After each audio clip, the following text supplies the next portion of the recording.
Chapter 1. The Recluse and the Otter. Ken Jordan had a theory about life. If you take it too seriously, you'll miss the punchline. His motto, "Don't take it too seriously because no matter what you do, you aren't making it out alive," was taped to the edge of his monitor, right above a half-empty mug of coffee that had gone cold hours ago. The December morning was crisp, sunlight filtering through frosted windows, and Ken sat in his home office surrounded by sketches of Sally the otter in various festive poses. Sally wearing a Santa hat, Sally tangled in Christmas lights, Sally popping out of a gift box with a grin that could melt glaciers. 2 years ago, Ken would have laughed at the absurdity of this scene. Back then, he wore tailored suits, pitched million-dollar campaigns, and thrived on the adrenaline of advertising deadlines. He was good, brilliant, even. His father still reminded him of that fact every time they spoke, usually followed by, "You had a real job, son." Ken didn't argue. He just smiled, shrugged, and changed the subject. Because how do you explain to someone that your life was hijacked by an otter? It had started in spring, on a day so ordinary it should have been forgettable. Ken had been sipping iced tea by his pool, scrolling through emails, when a sleek brown creature waddled into his backyard like it owned the place. First, Ken thought it was a prank. Then the otter, tiny, damp, and heartbreakingly cute, slipped into his pool with the confidence of a seasoned Olympian. "Hey, no, absolutely not," Ken had shouted, waving his arms like a maniac. The otter ignored him, paddling in lazy circles, then climbed out and shook water all over Ken's deck chair. Ken tried to chase it away. The otter decided this was a game. Before Ken could react, it scrambled up his leg, burrowed under his coat, and curled into a warm, furry ball against his chest. Ken froze, his brain short-circuited. This is not real.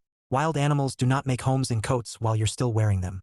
But the otter had other plans. It yawned, blinked up at him with liquid brown eyes, and promptly fell asleep. That was the beginning of the end, or maybe the start of everything. 3 weeks later, Ken had stopped pretending the otter would leave. He named her Sally, researched otter care, and bought more pool toys than any grown man should admit to owning. Somewhere between snapping photos of Sally, lounging on a floatie, and jotting down silly captions, inspiration struck. If someone like me could learn to love a crazy, lovable otter, maybe it would put some smiles on kids' faces. Fast forward 2 years, and Ken's children's books were a hit. Sally was the star, of course, her mischievous charm immortalized in watercolor and ink. Parents loved the humor, kids adored the stories, and Ken had found a life that felt oddly right, even if it wasn't what he planned. Now, as Christmas loomed, Ken stared at his calendar. Deadlines for the new short film project blinked in red. A small digital studio wanted to adapt his books into animated shorts for schools. He loved the idea. Sally would soak up the attention like sunshine. Ken leaned back in his chair, stretching until his spine popped. From the living room came the sound of jingling bells, Sally's latest obsession. She had discovered the box of decorations and was currently dragging a garland across the floor like a prize catch. Ken grinned. "You're supposed to be an otter, not a reindeer," Sally chirped in response, which Ken chose to interpret as sass. He wandered to the window, watching snowflakes drift lazily onto the deck. Christmas had a way of sneaking up on him. He wasn't big on traditions, no tree, no carols, but this year felt different. Maybe it was the project. Maybe it was the quiet ache he tried to ignore when the house felt too still. Ken shook off the thought. He had work to do, deadlines to meet, and an otter currently attempting to climb the Christmas wreath. Life was messy, unpredictable, and, if you were lucky, filled with moments that made no sense at all. Ken had learned to stop fighting that truth. What he didn't know, as he rescued the wreath from Sally's determined paws, was that the biggest surprise of his life was about to arrive. And it would come with a laugh that sounded like bells, a pair of green eyes that saw right through him, and a little girl with a Christmas wish that would turn his world upside down. Chapter 2. Ruby and Cloe. Ruby Hart had a love-hate relationship with mornings. She loved the quiet before the world woke up, the way sunlight spilled across her kitchen table like liquid gold. She hated the rush that followed, the scramble to get her 7-year-old daughter dressed, fed, and out the door for school while juggling emails and deadlines. This morning was no exception. Christmas was 2 weeks away, and Ruby's kitchen looked like a holiday craft store had exploded. Glitter clung to every surface, paper snowflakes dangled from cabinet handles, and a half-finished gingerbread house sat on the counter like a monument to good intentions. "Mom!" Chloe's voice rang out from the hallway, high-pitched and urgent. "Where's my red scarf? The one with the sparkles?" Ruby sighed, stirring her coffee. "Check the laundry basket, sweetheart." "I did. It's not there." Ruby set down her mug and walked to the doorway, hands on her hips. "Did you check under your bed?" Chloe's big green eyes blinked up at her, framed by a halo of curls that refused to be tamed. "Why would it be under my bed?" Ruby raised an eyebrow. "Because everything ends up under your bed eventually." Chloe considered this, then dashed off toward her room. Ruby smiled despite herself. That child was a whirlwind, curious, stubborn, and full of opinions about everything from school lunches to the proper way to decorate a Christmas tree. Ruby returned to the kitchen, glancing at her laptop. An email notification blinked on the screen, and her heart did a little flip when she saw the subject line. Collaboration confirmed. Otter series film project. She clicked it open, scanning the details. The studio had finalized the partnership. She'd be working directly with Ken Jordan, the man behind the wildly popular Sally the Otter books. Ruby had illustrated dozens of children's stories over the years, but this was different. Sally wasn't just a character. She was a phenomenon. Ruby had seen the books everywhere: school libraries, gift shops, even the pediatrician's waiting room.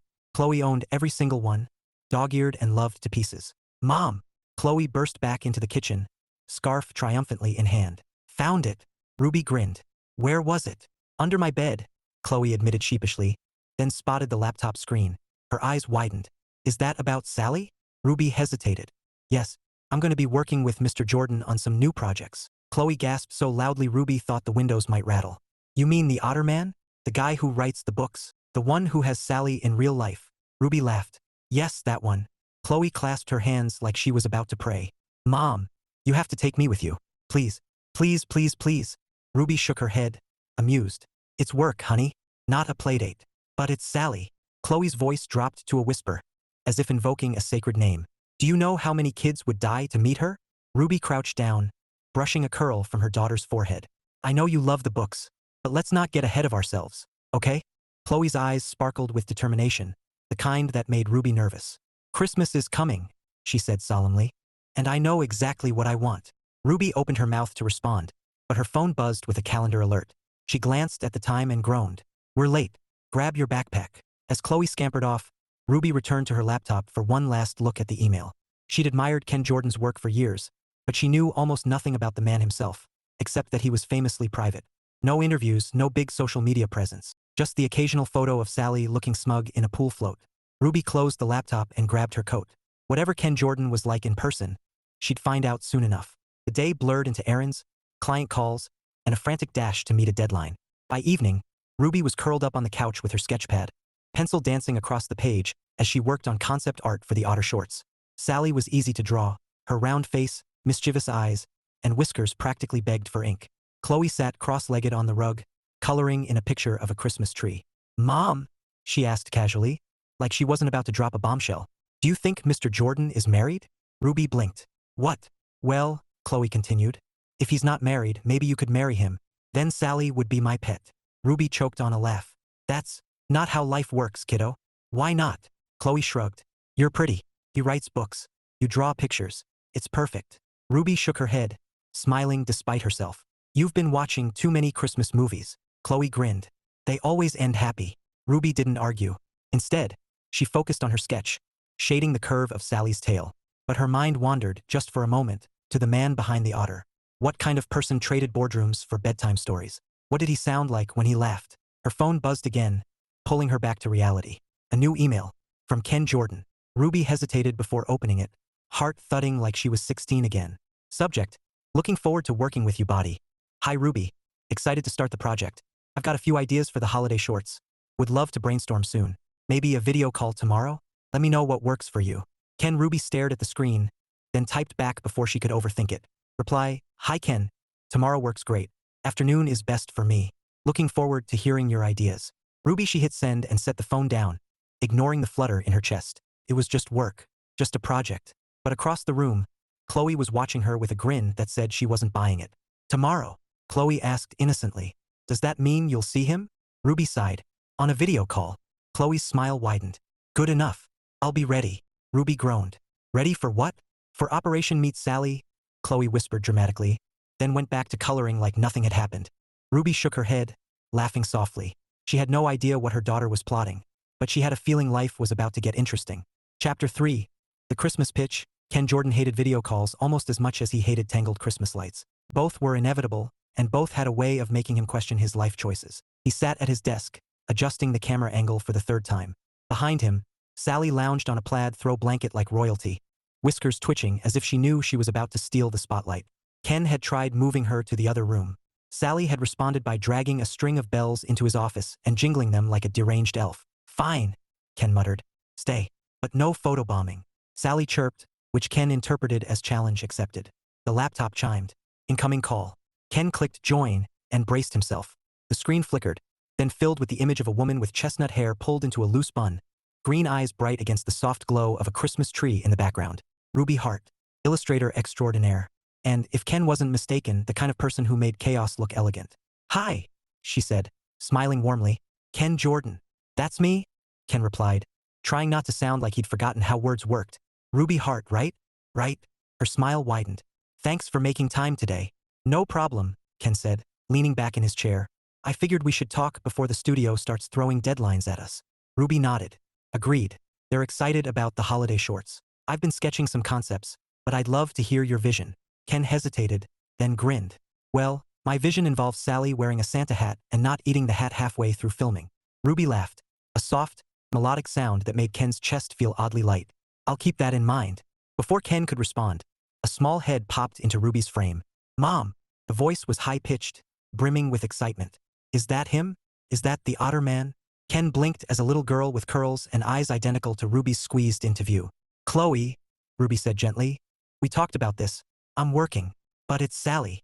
Chloe whispered dramatically, as if invoking a mythical creature. "Is she there? Can I see her?" Ruby shot Ken an apologetic look.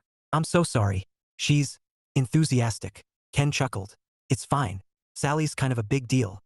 As if on cue, Sally waddled into view, climbed onto Ken's lap, and stared at the camera like she was auditioning for a perfume ad. Chloe gasped so loudly Ken worried for his speakers. "She's real," Ruby groaned. "Chloe." Ken grinned. "Yep, in the fur. And apparently ready for her close-up." Sally tilted her head, whiskers twitching.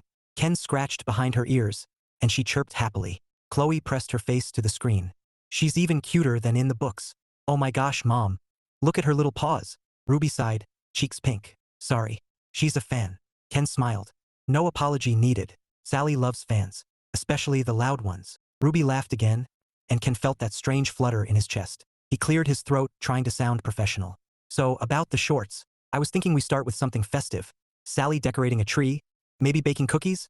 Ruby nodded, pulling a sketchpad into view. "I had the same thought. Here." She flipped to a page showing Sally tangled in lights, eyes wide with innocent mischief. Ken leaned closer to the screen. "That's perfect. You nailed her expression." Ruby smiled. "Thanks. I've studied your books. Sally has personality." Ken snorted. "That's one word for it." From the floor came the sound of jingling bells. Sally had abandoned Ken's lap and was now dragging the garland toward the door like a prize catch. Ruby laughed. "She's really doing that?" Ken shrugged. "Welcome to my life." Chloe squealed. "I want to meet her." "Mom, can we go? Please." Ruby gave her daughter a look that could melt steel. "Chloe." Ken hesitated, then heard himself say, "You know, if you ever want to brainstorm in person, you're welcome to come by. Sally loves an audience." Ruby blinked. "Oh, that's generous." Ken shrugged, trying to play it cool. "Just an idea. No pressure." Chloe's eyes went wide. Mom, did you hear that? He invited us." Ruby sighed, muttering something about Christmas miracles. "We'll think about it." Ken grinned. "Take your time. No rush." They spent the next half hour discussing storyboards, color palettes, and deadlines. Ruby was sharp, creative, and refreshingly unpretentious. Ken found himself enjoying the conversation more than he expected, laughing at her jokes, admiring the way her eyes lit up when she talked about art. When the call ended, Ken sat back, staring at the blank screen. Sally hopped onto his desk, chirping like she just closed a major deal. Ken scratched her head. "What do you think, Sal? Should we invite them for Christmas cookies?" Sally blinked slowly, as if to say obviously. Ken chuckled, shaking his head. He didn't know what he'd just signed up for, but something told him life was about to get interesting. Chapter 4. The unexpected invite. Ken Jordan wasn't impulsive. At least, that's what he told himself as he stared at the email he'd just sent. Subject: brainstorm session.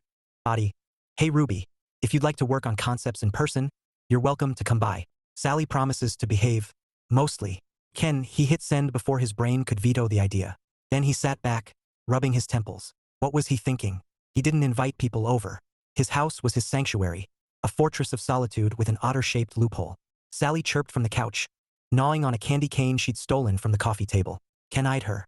"This is your fault." Sally blinked innocently, which Ken translated as, "You're welcome."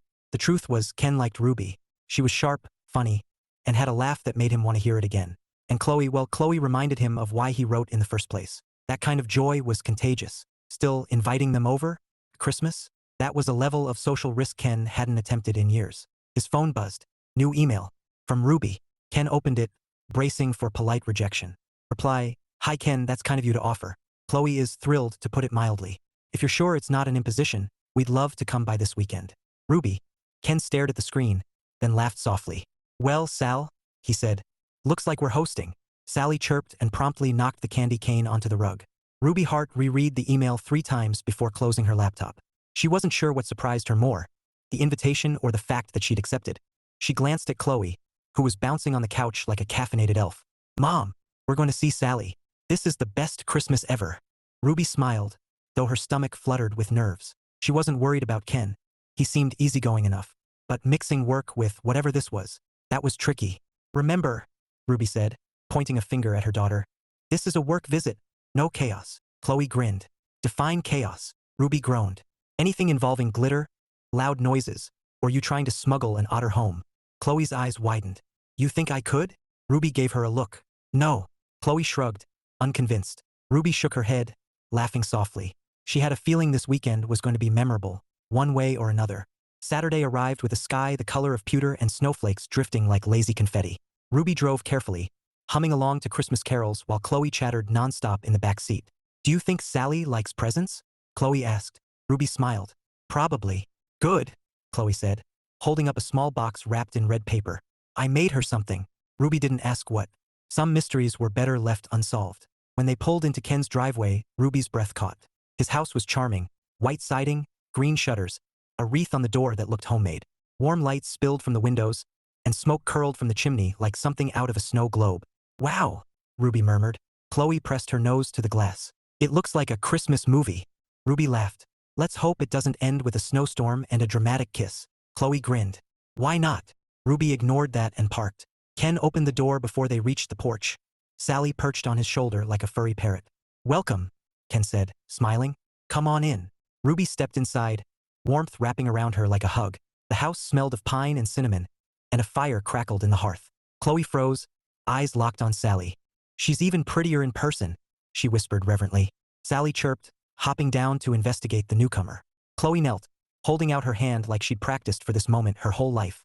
Hi, Sally, she said softly. I brought you a present. Ken raised an eyebrow. A present? Cloe nodded, handing him the box. For Sally. Ken opened it, revealing a tiny knitted scarf in red and green stripes. Ruby flushed. She made it herself. Ken grinned. That's amazing.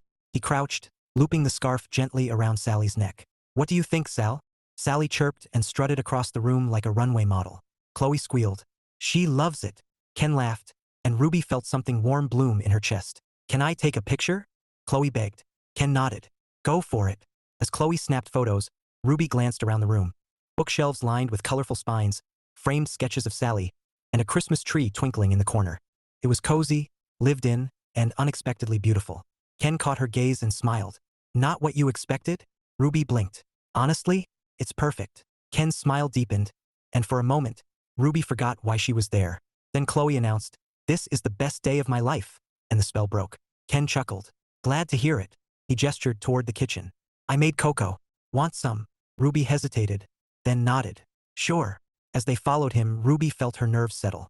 Maybe this wasn't such a crazy idea after all. What she didn't know, what none of them knew, was that the weekend was about to take a turn no one expected. Because in the world of Christmas, snowstorms have impeccable timing. Chapter 5. First Impressions and Otter Chaos. Ken Jordan had underestimated 2 things. How much cocoa 3 people could drink in one sitting, and how fast an otter could dismantle a centerpiece. The afternoon had started innocently enough. Ruby and Cloe settled at the kitchen island, mugs steaming, laughter spilling like music. Ken had even managed to relax, until Sally decided the bowl of cranberries was a personal affront. Sal, no! Ken lunged as the otter leapt onto the counter, scattering berries like marbles. Ruby gasped, then laughed so hard she nearly spilled her cocoa. Oh my gosh, she said, covering her mouth. She's fearless. Ken groaned, scooping Sally into his arms. She's a menace. Don't let the whiskers fool you.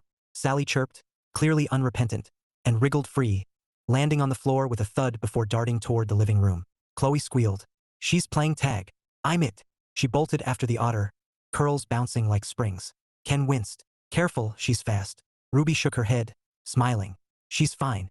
Chloe's faster than most adults. Ken watched as the two disappeared around the corner, a blur of fur and giggles. He turned back to Ruby, who was laughing softly, eyes bright. Sorry, Ken said, rubbing the back of his neck. I should have warned you. Sally doesn't do calm. Ruby grinned. Honestly, it's refreshing. My life is usually all schedules and structure. This is chaos, but the good kind. Ken chuckled. That's Sally's specialty. They moved to the living room, where Chloe was crouched behind the couch, whispering like a spy. Sally peeked out from under the tree, scarf still looped around her neck like a badge of honor. Operation Otter Capture is underway, Chloe announced dramatically. Ken raised an eyebrow. Should I be worried? Ruby laughed. Only if she starts building traps. Ken smiled, watching Ruby as she knelt to help her daughter untangle a string of lights. There was something about her, graceful but grounded, like she belonged in this cozy chaos more than he did. He pushed the thought aside, focusing on the tree. Want to help decorate? He asked. Ruby hesitated, then nodded. Sure. They worked side by side, hanging ornaments while Chloe narrated Sally's every move like a sports commentator. And now, Chloe whispered. Sally approaches the shiny ball. She sniffs. She paws. Oh no. She's climbing. Ken turned just in time to see Sally scaling the tree like a furry mountaineer. Sal, down. Ruby laughed so hard she had to sit. She's unstoppable.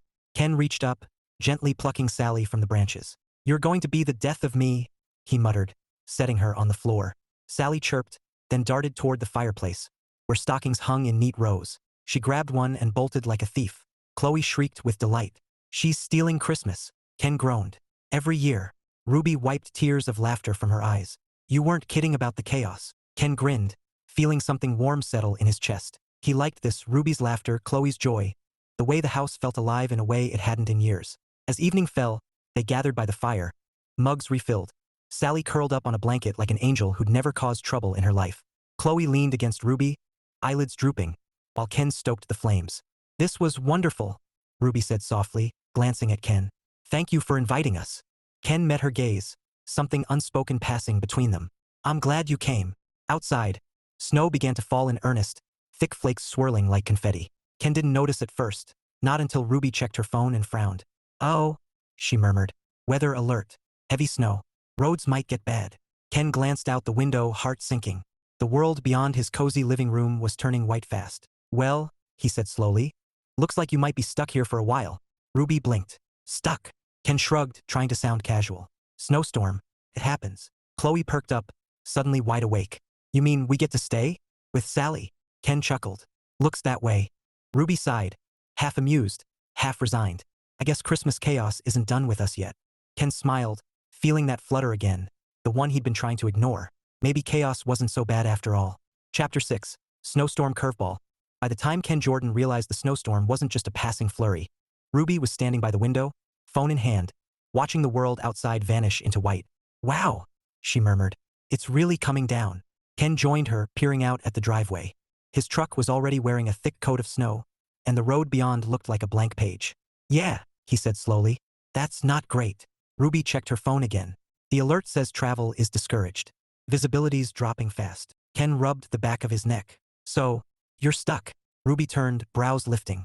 Stuck. Ken shrugged, trying to sound casual. Unless you've got a sled team hidden in your trunk. Ruby laughed softly, though her eyes held a flicker of concern. I didn't exactly plan for an overnight stay. Ken hesitated, then smiled. Guess we'll make the best of it. From the couch, Chloe perked up like someone had just announced free ice cream for life. You mean we get to stay? With Sally? All night? Ken chuckled.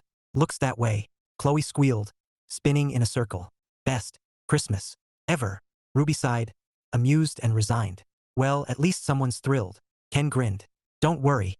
We've got plenty of cocoa, blankets, and, he glanced at Sally, who was currently trying to climb into the empty cocoa pot. Entertainment. Ruby laughed, shaking her head. I can see that.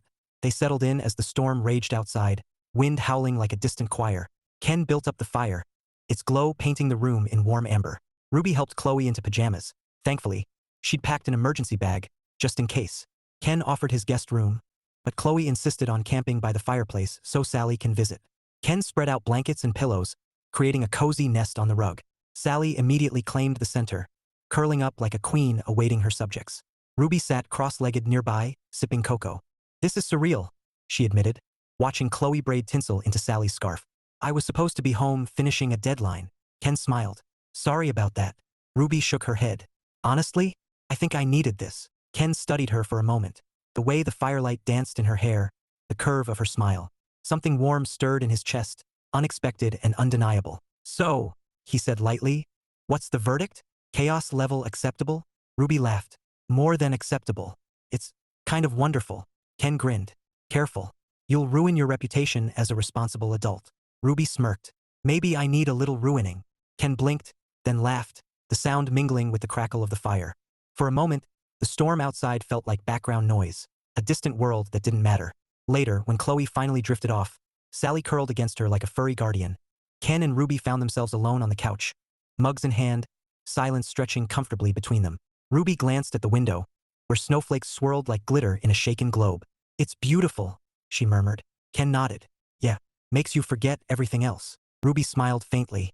Maybe that's the point. Ken studied her profile, the soft curve of her cheek, the way her lashes cast shadows in the firelight. He wanted to say something that mattered, but words felt heavy, clumsy. Instead, he said, "You're good with her." Ruby blinked. "Chloe." Ken nodded. "She's lucky." Ruby's smile softened. "I'm the lucky one." Ken felt that flutter again, the one that had been growing since the first laugh on the video call. He cleared his throat, forcing a grin. "So, tomorrow, if the road's clear, we'll get back to work. Storyboards, color palettes." Ruby chuckled. "Right, back to reality." Ken hesitated, then said quietly, "Maybe reality could use more nights like this." Ruby looked at him then, really looked, and for a heartbeat, the world narrowed to firelight and snow and something unspoken hanging between them. Then Sally sneezed loudly, breaking the spell. Ruby laughed, and Ken joined in, shaking his head. Perfect timing. Sally chirped, clearly pleased with herself. Outside, the storm raged on, but inside, warmth and laughter wrapped around them like a promise. Ken didn't know what tomorrow would bring, but tonight felt like the start of something he hadn't dared hope for. And maybe, just maybe, Christmas had a sense of humor after all. Chapter 7. Secrets and Vulnerabilities. The fire had burned down to glowing embers, casting the living room in a soft, amber hush. Outside, the snowstorm still raged, wind rattling the windows like a distant drumbeat. Inside, warmth lingered, blankets piled on the rug, Chloe curled up in a nest of pillows with Sally snuggled against her side, both fast asleep. Ruby sat on the couch, legs tucked beneath her, a mug cradled in her hands. Ken sat at the other end, leaning back, one arm draped over the cushion, his gaze fixed on the flickering hearth. For a long moment, neither spoke. It wasn't awkward, just quiet, the kind that feels earned. Ruby broke the silence first. "She's out cold," she whispered, nodding toward Chloe. Ken smiled faintly. "Sally too. That's a Christmas miracle." Ruby chuckled softly, then sighed. "She's going to remember this forever." Ken glanced at her. "You say that like it's a bad thing." Ruby shook her head. "No, it's good. Great, actually. She hesitated, staring into her cocoa. "I want her to have good memories, ones that stick." Ken studied her profile, the way her expression softened when she looked at her daughter. "Sounds like you're doing a pretty good job." Ruby smiled faintly. "Some days I feel like I'm winging it." Ken laughed quietly. "Welcome to the club." Ruby tilted her head. "You? Winging it? You seem steady." Ken snorted. "Steady? I quit a six-figure job to write books about an otter who steals pool floats. That's not steady. That's impulsive with a side of insanity." Ruby laughed, the sound warm and unguarded. "Fair point." Ken grinned, then sobered. "Truth is, I didn't plan any of this. I was good at advertising, great even. My dad still reminds me every chance he gets. But after Sally showed up, everything changed." Ruby's brows lifted. "You really just switched careers because of an otter?" Ken shrugged. "Not just because of her. I think I needed something real. Something that wasn't about selling people things they didn't need." He paused, voice dropping. "I burned out. Hard." Ruby nodded slowly. "I get that." Ken glanced at her. "You do." Ruby smiled wryly. "I used to work in corporate design. Big clients, big deadlines, big egos. I thought it was what I wanted, until I realized I hadn't drawn anything for myself in years. So I left, started freelancing. Everyone said I was crazy." Ken's lips curved. "Crazy sounds familiar." Ruby laughed softly. "It's scary, though, being on your own." Ken nodded. "Yeah, but it's worth it." For a moment, silence settled again. Comfortable, but charged with something deeper. The fire popped, sending sparks dancing up the chimney. Ruby traced the rim of her mug, voice quiet. "Chloe's dad left when she was 2. No goodbye, no explanation. Just gone." She swallowed, eyes fixed on the flames. "I promised myself I'd never let her feel like she wasn't enough." Ken's chest tightened. "Ruby." She shook her head quickly, forcing a smile. "Sorry. That was heavy." Ken leaned forward, elbows on his knees. "Don't apologize. You're doing something incredible. Raising her, building a career, keeping it all together." Ruby laughed softly, but her eyes glistened. "Some days it feels like duct tape and coffee." Ken smiled. "That's still holding." Ruby met his gaze then, And for a heartbeat, the world narrowed to firelight and quiet truths. Ken wanted to reach out, to brush that stray curl from her cheek, to tell her she wasn't alone. But he stayed still, afraid to break the fragile magic of the moment. Instead, he said softly, "You're stronger than you think." Ruby's lips curved, slow and genuine. "So are you."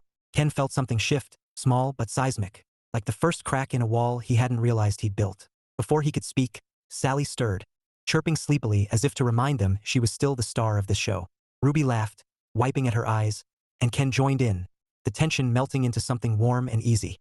Later, when Ruby settled beside Cloe under the blankets, Ken lingered by the fire, staring at the snow beyond the glass. He wasn't sure what tomorrow would bring, whether this was just a moment or the start of something more. But for the first time in years, he hoped. And maybe, just maybe, Christmas wasn't done surprising him yet. Chapter 8. The Christmas Market Adventure. By Sunday morning, the storm had softened into a gentle snowfall, the kind that made the world look like a postcard. Ken stood at the window, coffee in hand, watching sunlight glint off the fresh white blanket. The roads were clearing, but Ruby and Cloe hadn't rushed to leave. Not that Ken minded. Ruby appeared in the doorway, bundled in a cream sweater and scarf, cheeks pink from the fire's warmth. "Looks like the plows finally made it through," she said. Ken nodded. "Yeah, roads should be fine now." He hesitated, then added casually, "Unless you're in the mood for an adventure." Ruby tilted her head. "Adventure?" Ken grinned. "There's a Christmas market in town. Lights, music, hot cider. Sally's practically a celebrity there." Ruby laughed. "Of course she is." From the couch, Cloe shot upright like a jack-in-the-box. "A Christmas market? With Sally?" "Yes." Ken chuckled. "I'll take that as a yes." Ruby shook her head, smiling. "You're impossible." Ken grinned wider. "You say that like it's a bad thing." The market was a swirl of color and sound. Twinkling lights strung across wooden stalls, carols drifting through crisp air, the scent of cinnamon and roasted chestnuts curling like ribbons. Snow crunched underfoot as families bustled past, laughter mingling with the jingle of bells. Ken walked beside Ruby. Sally perched in a sling across his chest like a furry VIP. Cloe skipped ahead, clutching a paper bag of sugared almonds, her curls bouncing like springs. "This is magical," Ruby murmured, eyes sweeping over garlands and glowing lanterns. Ken smiled. "It's my favorite part of the season." Even before Sally. Ruby glanced at him. "Hard to picture you here alone." Ken shrugged. "I used to come for the cider. Now I come because Sally likes the attention." As if on cue, Sally chirped, drawing a crowd of admirers. Phones appeared, flashes popped, and Ken groaned good-naturedly. "See? Diva." Ruby laughed, the sound warm against the winter air. "She's earned it." They wandered past stalls selling handmade ornaments, knitted scarves, and jars of spiced jam. Ruby paused at a booth draped in holly, fingers brushing a delicate glass bauble shaped like an otter. Ken noticed. "That's perfect." Ruby smiled. "It is." She turned it over, watching light dance through the glass. "But it's too much." Ken shook his head. "Consider it a thank you for saving me from a weekend of talking to myself." Ruby laughed softly. "You're persistent." Ken grinned. "Advertising background. Comes in handy."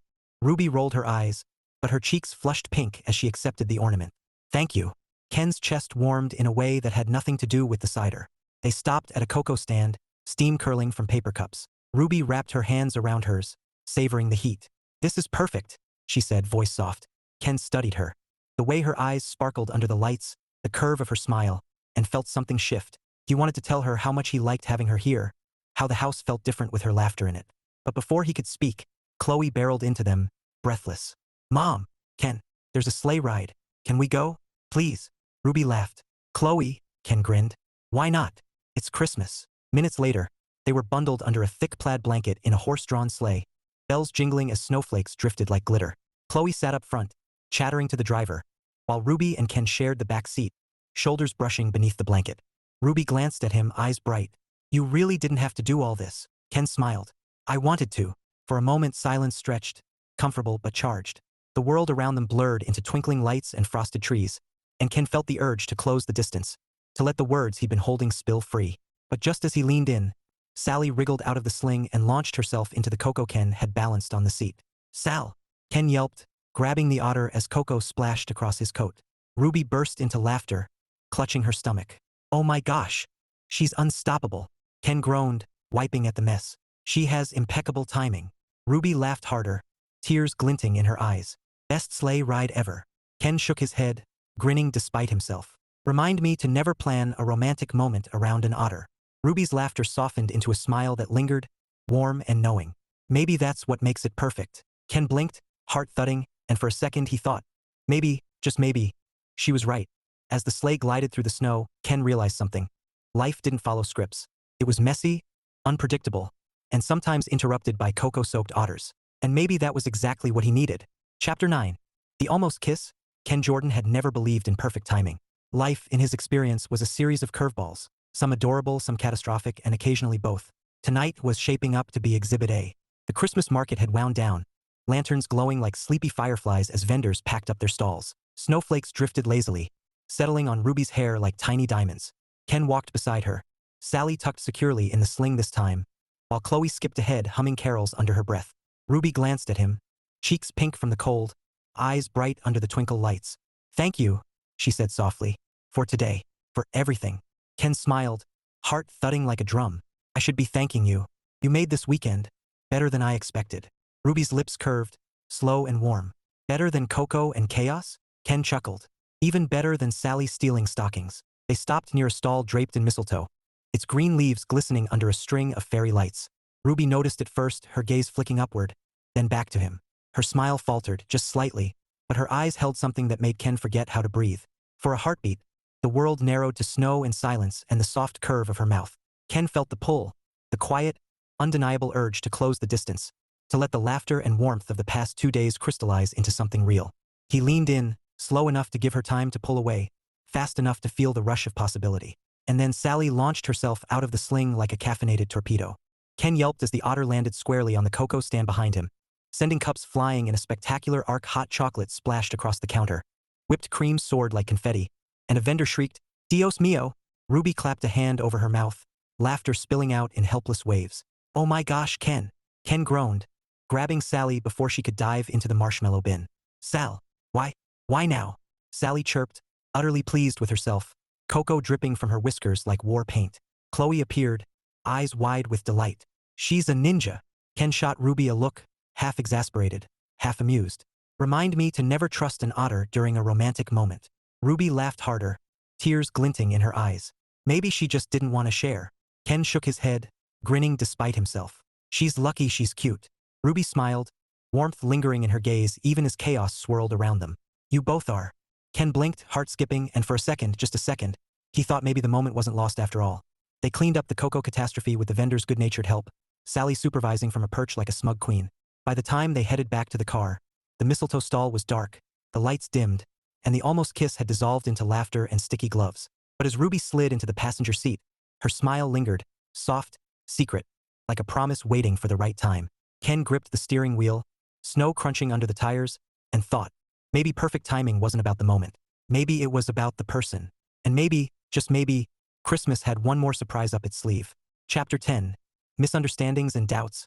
Ken Jordan had never been good at reading signals. In advertising, he could predict consumer behavior down to the color of a button. In real life, he was about as intuitive as a brick, which explained why, 2 days after the Christmas market, he was pacing his living room, replaying every laugh, every glance, every almost kiss under the mistletoe.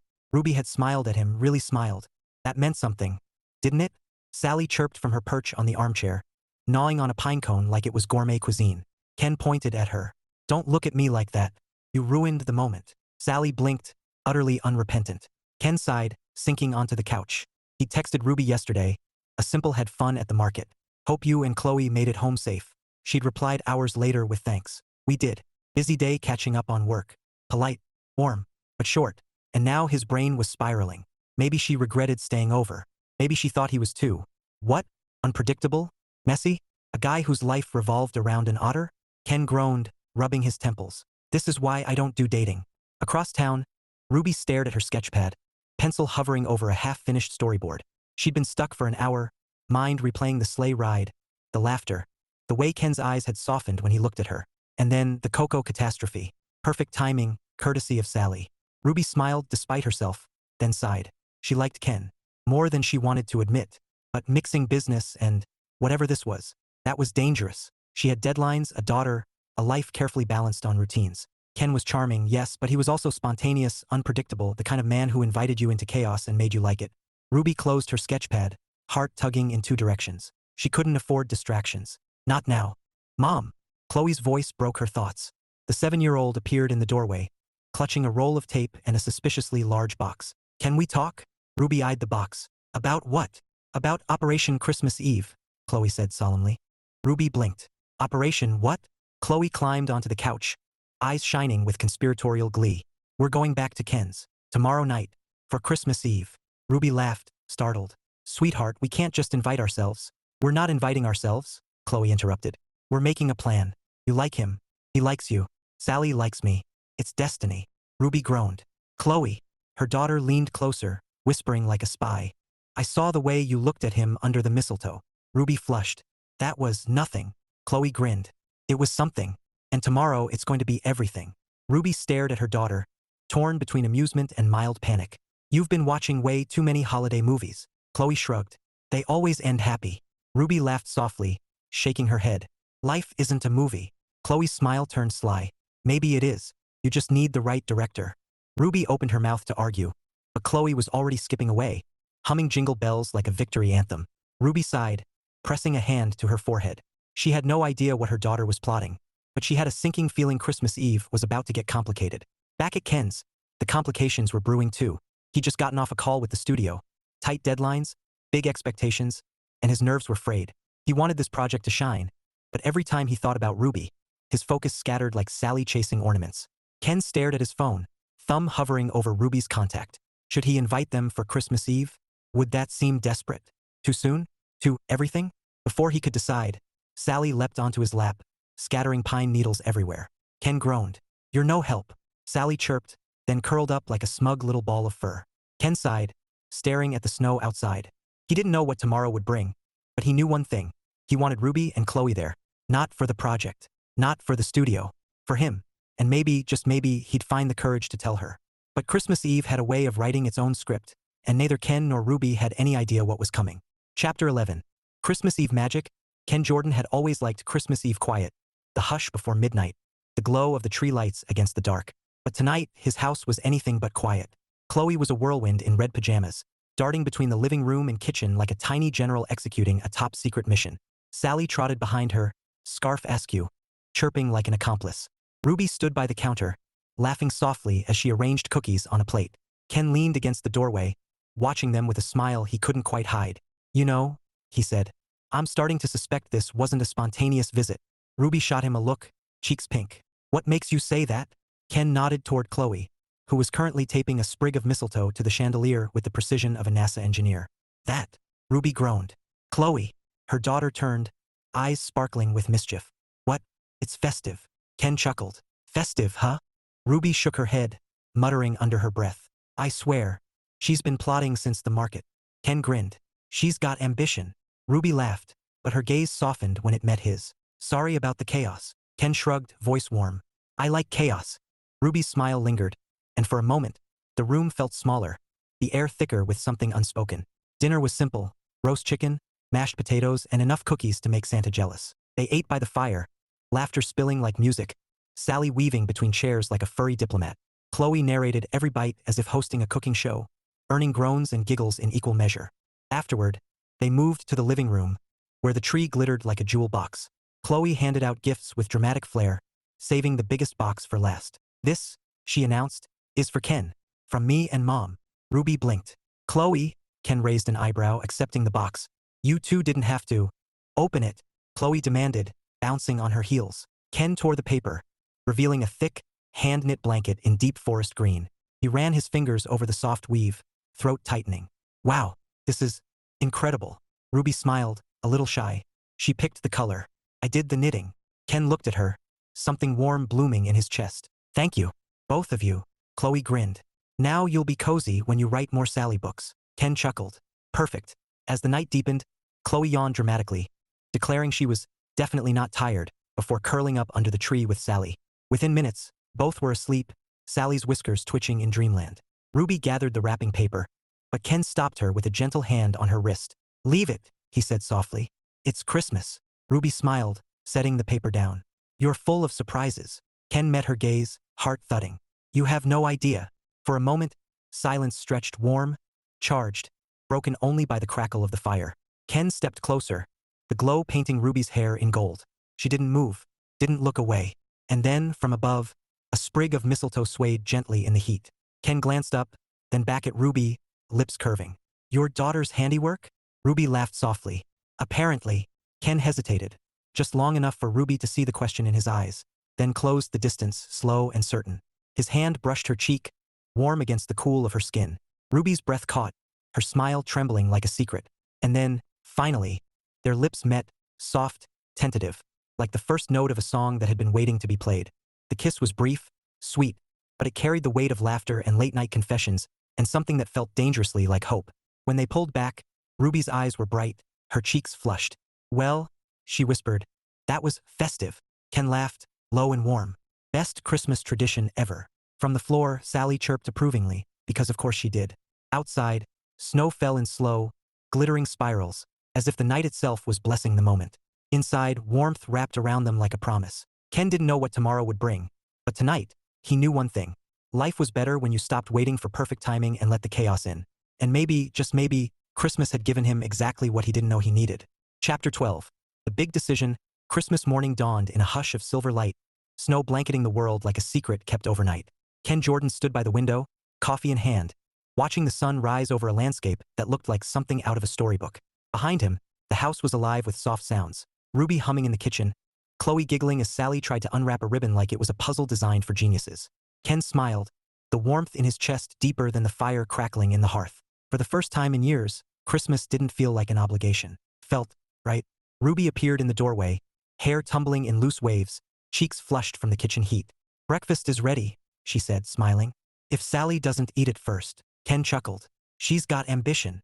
Ruby laughed, then hesitated, her gaze lingering on him. Ken, about last night. Ken's heart thudded. Yeah. Ruby stepped closer, voice soft. I just want to say, it wasn't a mistake. Ken exhaled slowly, relief washing through him like sunlight breaking clouds. Good, because I was hoping it wasn't. Ruby's smile deepened, warm and certain. It wasn't. For a moment silence stretched, comfortable, charged with something new. Then Chloe barreled into the room, clutching a box wrapped in glitter paper. Ken, she announced, this is for you. From me. Ken crouched, accepting the gift. You didn't have to. I wanted to, Chloe said solemnly. Open it. Ken tore the paper, revealing a small, hand-drawn book titled Sally Saves Christmas. The cover showed a stick-figure otter wearing a Santa hat, grinning like a hero. Ken blinked, throat tightening. Chloe, this is amazing. Chloe beamed. I wrote it myself. Well, Mom helped with spelling. Ken looked at Ruby, who shrugged, smiling. She insisted. Ken smiled, something warm blooming in his chest. Thank you. Both of you. Chloe grinned. Now you have to make it real. Like a real book. Ken chuckled. Deal. Later, after breakfast and laughter and Sally's dramatic attempt to climb the tree one last time, Ken and Ruby found themselves alone in the kitchen, mugs steaming between them. So, Ken said, leaning against the counter, the studio called yesterday. They want to fast-track the shorts. Big push for the new year. Ruby nodded. That's great. Ken hesitated, then added, they want us to co-lead the creative team. Full partnership. Ruby blinked. Co-lead. Ken smiled. You'd be more than the illustrator. You'd help shape the stories, the visuals, everything. Ruby's brows lifted. That's huge. Ken shrugged, trying to sound casual. I told them I'd only do it if you were in. Ruby stared at him, eyes wide. You did. Ken met her gaze, voice steady. Yeah, because this works. We work. Ruby laughed softly, shaking her head. You're full of surprises. Ken grinned. You like surprises. Ruby smiled, warmth lingering in her eyes. Maybe I do. Ken stepped closer, heart thudding. So, what do you say? Ruby looked at him for a long moment, then nodded slowly. I say yes. Ken exhaled, relief and joy tangling in his chest. Good, because I was hoping you would. Ruby laughed, and Ken couldn't help it. He pulled her into his arms, the kiss deeper this time, certain, like a promise sealed in firelight and snow. From the living room came Chloe's triumphant voice. Operation Christmas Eve is a success. Ken broke the kiss, laughing against Ruby's hair. She's going to take credit for this forever. Ruby smiled, eyes shining. Let her. She earned it. Ken grinned, holding her close as Sally chirped from the doorway, scarf trailing like a victory banner. Outside, snow glittered under a pale sun, and inside, warmth wrapped around them like a future waiting to be written. Ken didn't know every detail of what came next, but he knew one thing. Life was better when you stopped waiting for perfect timing and said yes to the unexpected. And maybe, just maybe, this was the start of everything. Chapter 13. Christmas morning. Christmas morning arrived like a whisper, soft light spilling through frosted windows. the scent of cinnamon and pine curling through the air. Ken Jordan stood in the doorway of his living room, coffee in hand, watching the scene unfold like something out of a dream. Chloe was perched on the rug in her red pajamas, tearing into a gift with the enthusiasm of a small tornado. Sally sat beside her, wearing the knitted scarf like a crown, chirping every time a ribbon hit the floor. Ruby knelt nearby, laughter spilling like music as she tried, and failed, to keep the chaos contained. Ken smiled, warmth blooming in his chest. For years, Christmas had been quiet, predictable, a day marked by phone calls and polite obligations. But this was life, messy, loud, and perfect in ways he hadn't dared imagine. Ken, Chloe's voice rang out, bright and triumphant. She held up a plush otter wearing a Santa hat. Look, it's Sally too. Ken chuckled. Sally's going to have competition. Sally chirped indignantly, as if to say good luck dethroning me. Ruby laughed, shaking her head. You've created a phenomenon. Ken grinned. She did most of the work. Ruby glanced at him then, her smile softening, eyes bright in the glow of the tree lights. You've done more than that. Ken felt the pull, the quiet, undeniable sense that this moment mattered. He crossed the room, crouching beside her, voice low. Ruby. She looked up, breath catching just slightly. Yeah. Ken hesitated, then smiled. I'm glad you're here. Ruby's lips curved, slow and warm. Me too. For a heartbeat, the world narrowed to firelight and laughter and the soft curve of her smile. Ken wanted to freeze it, hold it, keep it forever. Instead, he reached for her hand, fingers brushing hers like a promise. Ruby didn't pull away. Later, after gifts were opened and Sally had staged a dramatic heist involving a roll of wrapping paper, they gathered by the fire with mugs of cocoa. Chloe curled up under the new green blanket. Sally sprawled across her lap like royalty. Ken leaned back against the couch, Ruby beside him, their shoulders touching in a way that felt easy, natural, like they'd been doing this for years. So, Ruby said softly, what happens after today? Ken turned, meeting her gaze. We finished the project. Make something amazing. Ruby smiled. And after that? Ken hesitated, then said quietly, whatever you want. Dinner, movies, more chaos. Ruby laughed, the sound warm and unguarded. Careful. I might hold you to that. Ken grinned. I'm counting on it. Outside, snow glittered under a pale sun, the world hushed and bright.